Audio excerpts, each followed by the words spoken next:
Viewers আসসালামু আলাইকুম। এই বাসাটার ডিজাইন আমরা করছি রানা ভাইয়ের জন্য।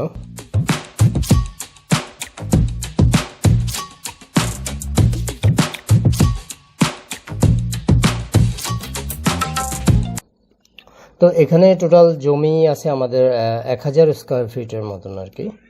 টোটাল 1000 স্কোয়ার ফিট জমিতে এই বাসাটার ডিজাইনটা করা আছে। তো এখানে আমাদের একটা কার পার্কিং রেখে আমরা টোটাল 4টা বেডরুমের একটা বাসা ডিজাইন করছি, যেটা দোতলা বাসা। এখন আমরা সামনে থেকে এটা যদি দেখি তাহলে এটার ফ্রন্ট এলিভেশনটা হচ্ছে এরকম। এটা হচ্ছে আমাদের মেইন গেট, আমরা এগুলোকে হাইড করি। এটা হচ্ছে আমাদের মেইন এন্ট্রি গেট। আমরা এরকম লোহার গেট দেখিয়েছি, চাইলে ইচ্ছা মতো পছন্দ মতো ডিজাইনের লোহার গেট দেওয়া যাবে। তো আমরা যদি এই গেট দিয়ে ঢুকি তাহলে এই বাসার মধ্যে এখানেই আমাদের আছে একটা পার্কিংয়ের জায়গা, একটা কার রাখা যাবে, চাইলে একটা বাইক রাখা যাবে। আর বিল্ডিংয়ে ঢোকার মেইন এন্ট্রি গেটটাই হচ্ছে এখান থেকে। এখন আমরা হচ্ছে সেকশন কেটে দেখব যে ফ্লোর প্ল্যানের মধ্যে কি কি রয়েছে। আমরা প্রথমে নিচতলার প্ল্যানটাকে দেখব।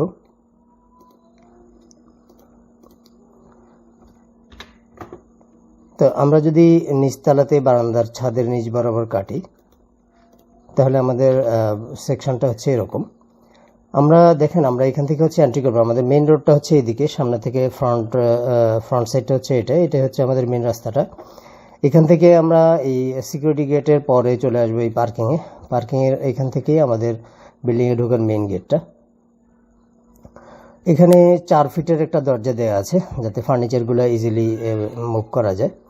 আর এইটা হচ্ছে আমাদের ড্রয়িং এবং ডাইনিংয়ের স্পেস, এবং ড্রয়িং এবং ডাইনিং স্পেস এই একটা স্পেসকেই রাখা আছে এখানে, যেহেতু আমাদের জমিটা খুব ছোট এবং বাজেটটাও কম। তো আমরা বেসিক্যালি আমাদের জমি আরেকটু ছিল, আমরা বাজেটটা ঠিক রাখার জন্য আমরা বিল্ডিংয়ের স্কোয়ার ফিটটাকে একদম যতটুকু প্রয়োজন ততটুকুই রেখেছি।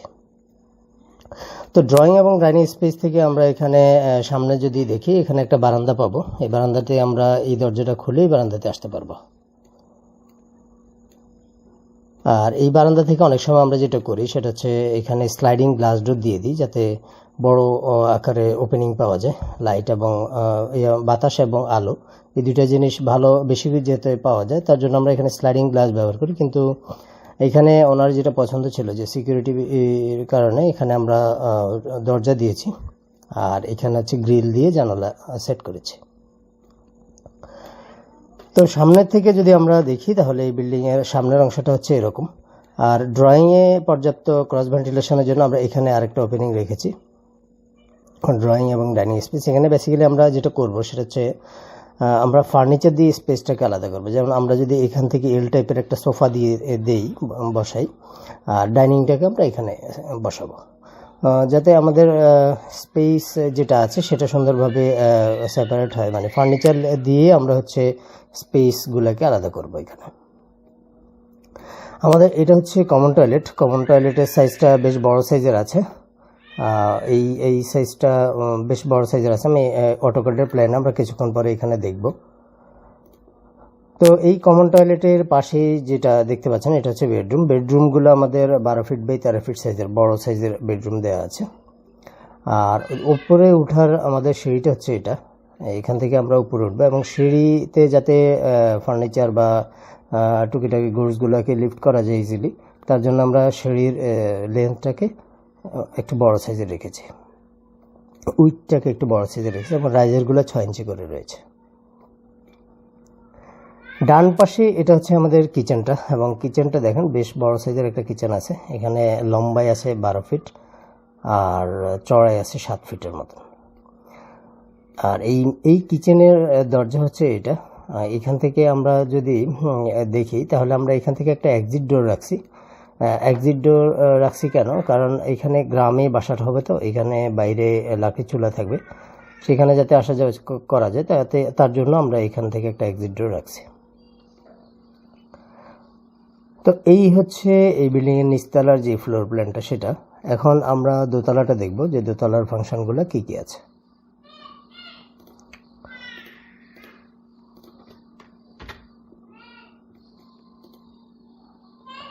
তো আমরা যদি এখানে দোতলার বারান্দার ছাদের নিচ বরাবর কাটি তাহলে এরকম একটা ভিউ পাবো। আমরা এই যে এই সিঁড়িটা দিয়ে চলে আসবো দোতলায়। দোতলায় এসে এখানে ল্যান্ড করব। ল্যান্ড করার পরে আমরা এই প্রিপারেশন স্পেসটা পাবো, যেখানে সাপোজ আমি যদি এখানে আমাদের 3টে বেডরুম আছে দোতলাতে, এই একটা বেডরুম, এটা আরেকটা বেডরুম এবং এটা আরেকটা বেডরুম। তো এইখানে আমরা এই প্রিপারেশন স্পেস থেকে কোন দিকে যাব সেটা ডিসাইড করব। আমরা যদি এই দিকে যাই তাহলে এই প্রিপারেশন স্পেস থেকে এই দরজাটা খুলে এদিকে চলে আসবো। তো এখন আমি যদি দেখাই যে আমাদের বেডরুমগুলোর অ্যারেঞ্জমেন্টটা কীভাবে করা হয়েছে, আমাদের এই নিচতলাতেই বরাবর একটা বেডরুম আছে, সেটা কন্টিনিউ করা হয়েছে দোতলাতেও, এবং এই কমন টয়লেটটা নিচতলাতেও ছিল, সেই বরাবর দোতলাতেও নেওয়া আছে। আমরা যদি এইভাবে দেখি, এই হচ্ছে নিচতলার কমন টয়লেটটা আর দোতলার কমন টয়লেটটা এটা।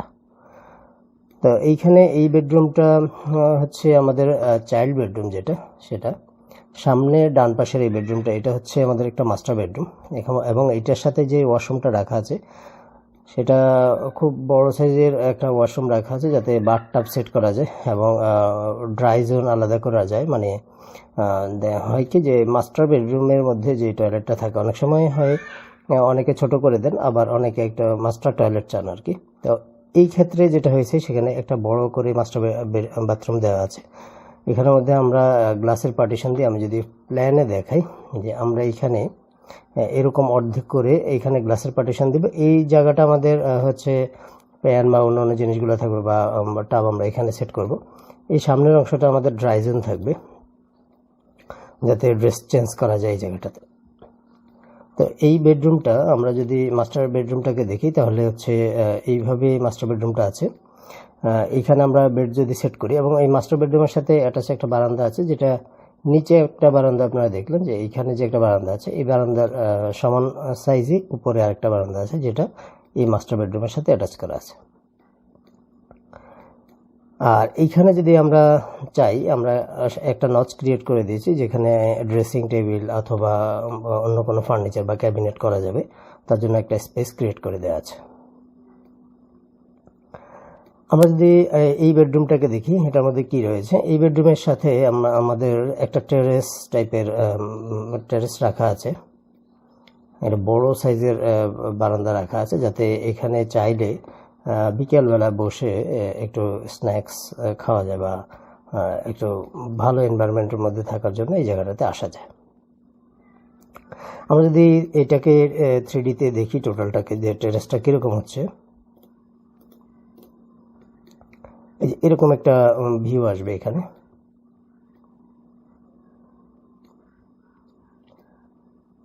তো বেসিক্যালি আমরা এটাকে ছাদ না দিলেও পারতাম, লোভার করতে পারতাম, তাহলে একদম ফুল টেরাস, যেটা ওপেন টু স্কাইয়ের যে টেরাস হয় সেটা হতো। বাট আমরা আসলে ছাদে আসার জন্য জায়গা স্পেস দিয়েছি, সো এখানে খোলা রাখার ব্যাপারটাকে বাদ দিয়েছি। তো আমি যদি আমরা যদি এখন টোটাল বিল্ডিংটাকে দেখি, তাহলে কি দেখব, আমরা এই সিঁড়ি দিয়ে যদি ছাদে চলে আসি, এই সিঁড়ি দিয়ে আমরা এখানে এসে ল্যান্ড করব। ল্যান্ড করার পরে আমরা এখানে যেটা করছি সেটা হচ্ছে, এখানে একটু স্পেস রাখছি, যাতে স্টোর টাইপের স্পেস হিসেবে কাজ করে। কারণ আমরা যখন এই ছাদের মধ্যে কোনো কিছু দিব, রোদে দিব বা শুকাইতে দিব, তখন হঠাৎ বৃষ্টি আসলে যাতে শর্ট দূরত্বে এখানে এসে সেটাকে এনে সেটাকে রাখা যায়, তার জন্য একটু স্পেস রাখা আছে। এবং এই ছাদের মধ্যে আমরা বসার জন্য একটা স্পেস করে দিয়েছি। এটা আপনারা চাইলে সিমেন্ট রড দিয়েও তৈরি করতে পারেন, আবার চাইলে রেডিমেড কিনতে পারেন, সেটা এনে বসাই দিতে পারেন। আর এখানে ফ্রন্ট ভিউতে একটু অ্যাসাইমেট্রিক করার জন্য ফ্রন্ট ভিউটাকে আমরা যেটা করছি, এখানে যে প্লেনটা উঠছে সোজা, সেটাকে 45 ডিগ্রি অ্যাঙ্গেলে এভাবে কাট করে দিয়েছি, যাতে একটু সুন্দর লাগে। তো এই হচ্ছে এই বিল্ডিংয়ের চারপাশের ভিউ এবং ভিতরের যেই ফাংশনগুলি সেগুলি। এবং সিঁড়ি রুমে খেয়াল করবেন, আমরা নিচতলাতে পুরোটাকে সলিড করে দিয়েছি, আর উপরে আমরা গ্লাস দিয়ে এমনভাবে রেখেছি, মলিয়ান দিয়ে গ্লাসগুলো সেট করে এমনভাবে রেখেছি, যাতে এইটা হচ্ছে দিনের বেলায় লাইট জ্বালাইতে না হয়, টোটাল লাইটটা যাতে সিঁড়িটাকে আলোকিত করে রাখে, সেভাবেই রাখা আছে।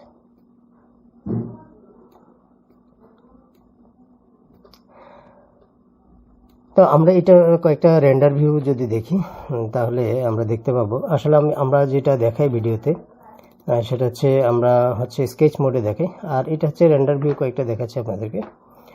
এটা আমাদের পার্সপেক্টিভ ভিউ, যদি আমরা এভাবে দেখি বিল্ডিংটাকে, মানে এই সাইড থেকে যদি আমরা দেখি তাহলে এটার রেন্ডার ভিউ এরকম আসবে। আসলে তৈরি করার পরে এর থেকেও সুন্দর হবে, কারণ এটাও স্কেচ মোডে রেন্ডার দেওয়া ভিউ। আর ফ্রন্ট এলিভেশনটা হবে এরকম, সামনের দিক থেকে যদি দেখেন আপনার বাসাটা। আসলে কম বাজেটের মধ্যে এক্সট্রা কোনো এলিমেন্ট যোগ না করে একটা বিল্ডিংকে যত সুন্দরভাবে ফোটানো যায় সেভাবেই ফোটানো আছে এখানে। একটু খেয়াল করবেন যে আমরা এখানে গ্রুপ লাইনের ব্যবহার করেছি, কারণ এখানে যদি সলিড একটা দেয়াল আমরা ডিরেক্ট যে কোনো একটা কালার দিয়ে দিতাম তাহলে এটার যে কম্পোজিশনটা সেটা ভালো আসতো না। তো সেই কারণে আমরা যেটা করছি সেটা হচ্ছে এখানে আমরা 4 ইঞ্চি পর এখানে গ্রুপ লাইন ক্রিয়েট করে দিয়েছি এবং কালার ডিফারেন্ট কালার দিয়েছি যাতে এটা ভিজিবল হয়। তো আমরা আরেকটা ভিউ দেখি, এটা হচ্ছে আমাদের লেফট সাইড থেকে যদি দেখি এরকম।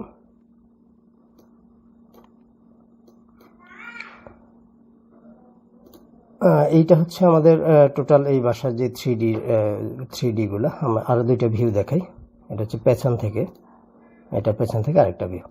তো আমরা এখন যেটা দেখব সেটা হচ্ছে এই বাসাটা করতে আমাদের খরচ কেমন লাগবে, এটা হচ্ছে মূল বিষয়।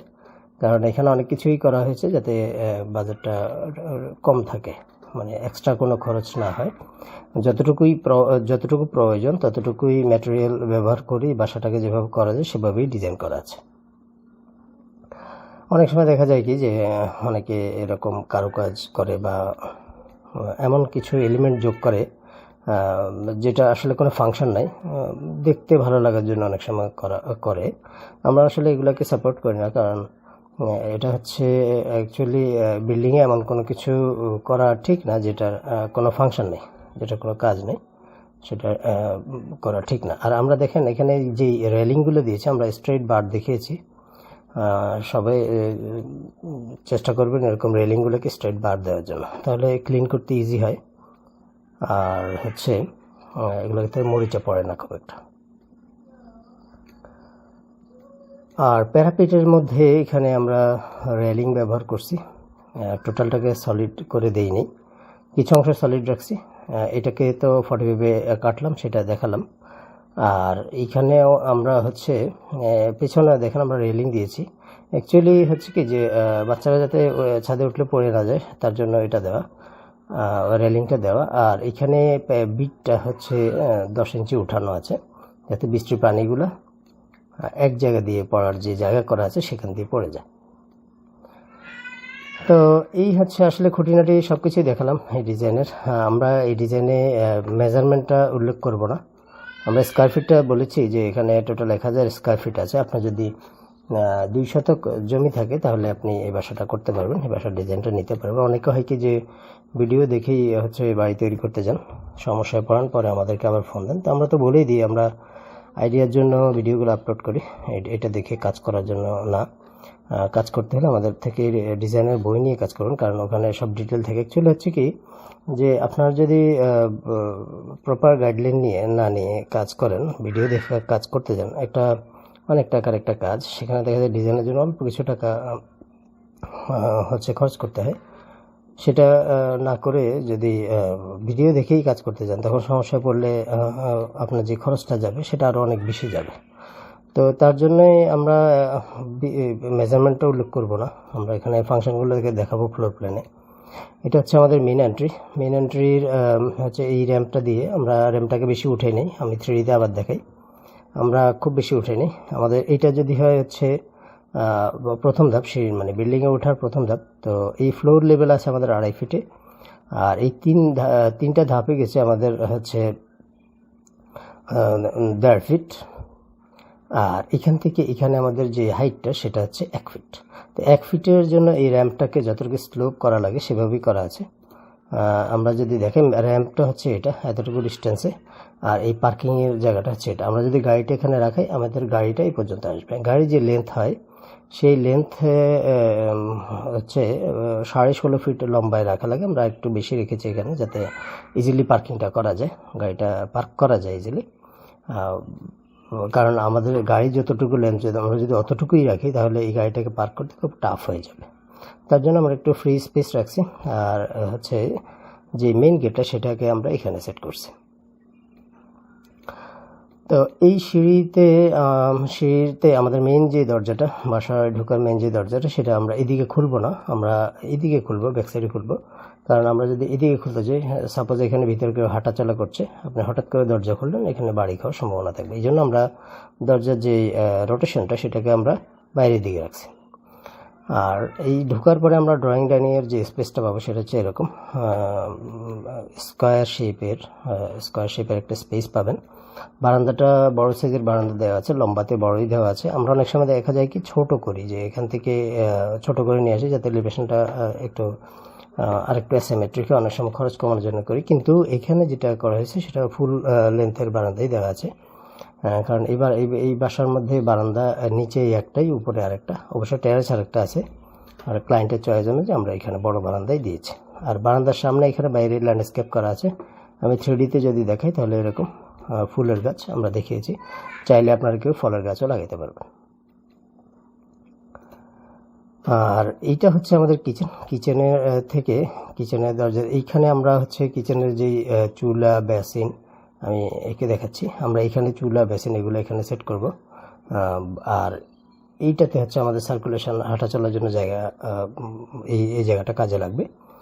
আর বাইরের লাকড়ি চুলাতে যাওয়ার জন্য আমরা এই দরজাটা খুলে এই এক্সিট ডোর দিয়ে বের হয়ে যেতে পারবো।